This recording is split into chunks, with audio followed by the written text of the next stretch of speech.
नमस्कार मित्रांनो. आजच्या व्हिडिओमध्ये आपण चर्चा करणार आहोत कन्या राशीचं फेब्रुवारी 2025 करताचं राशीफळ.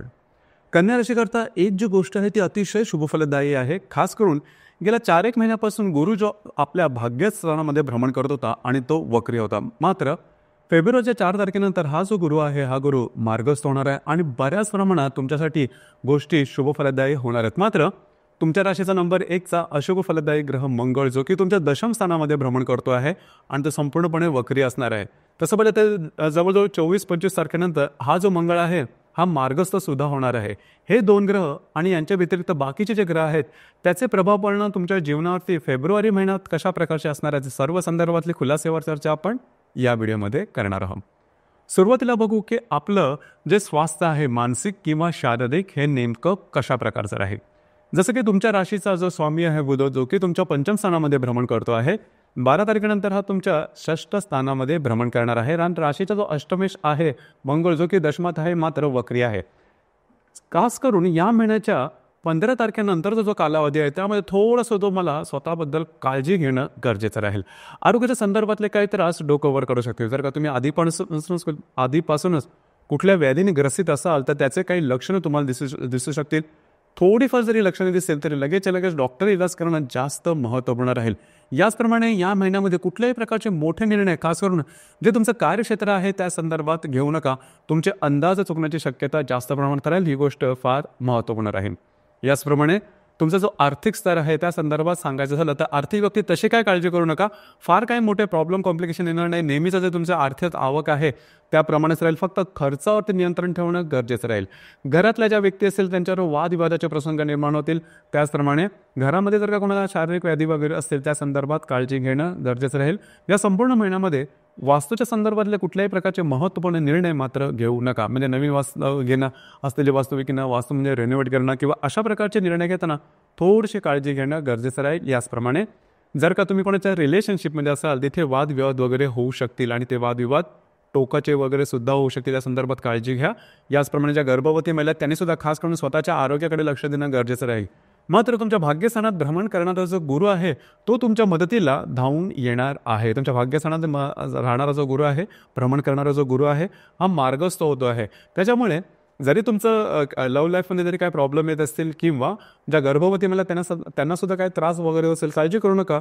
गुरु तुमच्यासाठी या गोष्टी टोकाच्या होऊ देणार नाही. उलट पक्षी जो गुरु मार्गस्थ होतो आहे तो तुमच्यामध्ये कॉन्फिडन्स आणून देईल. याचप्रमाणे जे विद्यार्थी वर्ग आहेत त्यांच्यासाठी सुद्धा आत्ताचा जो कालावधी आहे फेब्रुवारी महिन्याचा खूपच चांगला आहे. जर तुमच्या कुठल्या परीक्षा असतील किंवा आणखीन काय तर त्या संदर्भात अजिबात स्ट्रेस टेन्शन घेऊ नका. मात्र एफर्ट देणं प्रयत्न करणं हे गरजेचं राहील आणि प्रयत्न केल्यानंतर त्याचे जे मिळणारे जे रिझल्ट्स असतील हे तुमच्या अपेक्षेप्रमाणे निश्चित मिळतील. त्यामुळे तशी काही अजिबात काळजी करू नका. दुसरी महत्त्वाची गोष्ट म्हणजे वैवाहिक जीवनाबद्दल सांगायचं झालं तर जर का तुम्ही विवाहित असाल तर वैवाहिक जोडीदाराचे नातेसंबंध अतिशय सुमधुर अशा प्रकारचे दिसून येतील. वैवाहिक जोडीदारावर कुठे बाहेर फिरायला जाण्याचा योग संभवतो. तुम्ही दोघे अतिशय चांगलाच वेळ वगैरे स्पेंड करणार. त्याच्यामुळे तशी काय काळजी करू नका. दोघांमधील नातेसंबंध अतिशय चांगल्या प्रकारचे दिसून येतील. इथे फक्त एकच गोष्ट महत्त्वाची आहे ते म्हणजे करिअरच्या संदर्भात सांगायचं झालं तर तुम्हाला असं थोडंसं वाटू शकेल की आपल्याकडून थोडंसं जास्त काम करून घेतलं जातं आहे किंवा आपल्यावरती जास्त बर्डन दिलं जातं आहे. तर असा विचार करू नका आणि या भावनेच्या आहारी जाऊन कुठल्याही प्रकारचे चुकीचे निर्णय मात्र घेऊ नका. तुमचे अंदाज साफपणे चुकतील. लक्षात घ्या तुम्हाला फक्त ह्या महिन्यामध्ये थोडंसं स्टर्डीनेस तुमच्यातला दाखवायचा आहे. जर का तुम्ही तो व्यवस्थितपणे दाखवलात आणि परिस्थितीला घाबरून काय गोष्टी तुम्ही वेगळ्या प्रकारच्या केल्या नाही तर अर्थातच या पुढचा जो म्हणजे जवळजवळ मार्च-एप्रिल नंतरचा कालावधी तुमच्यासाठी चांगल्याच काळजी करू नका. आणि दुसरी सगळ्यात महत्त्वाची गोष्ट म्हणजे गुरु जो तुमच्या राशीला बघतो आहे तो तुम्हाला त्या संदर्भातला कॉन्फिडन्स नक्कीच देईल आणि गोष्टी टोकाच्या होऊ देणार नाही. ही गोष्ट फार महत्त्वाची आहे. लक्षात घ्या. उलटपक्षी या महिन्यामध्ये तुमची बरीचशी अडकलेली जी कामं आहेत ते मार्गी लागतील. फिरणं वगैरे होईल आणि ज्यावेळेस तुम्ही प्रयत्न कराल एखाद्या कामासाठी त्याचे रिझल्ट्स सुद्धा तुम्हाला जसे अपेक्षित आहेत त्याप्रमाणे मिळतील. त्याच्यामुळे वेगळे काही एक्सपेरिमेंट करायला जाऊ नका.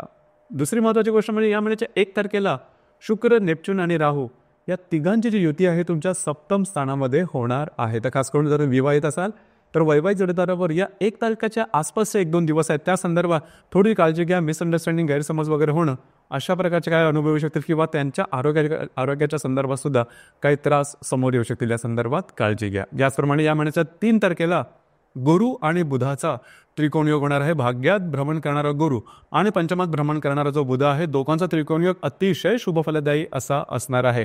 म्हणजेच तुमची अडकलेली कामं पूर्ण होतील, भाग्याची साथ उत्तम प्रकारे लाभेल, जे तुम्ही निर्णय घ्याल ते अचूक होतील, तुम्हाला नवनवीन संधी मिळू शकतील.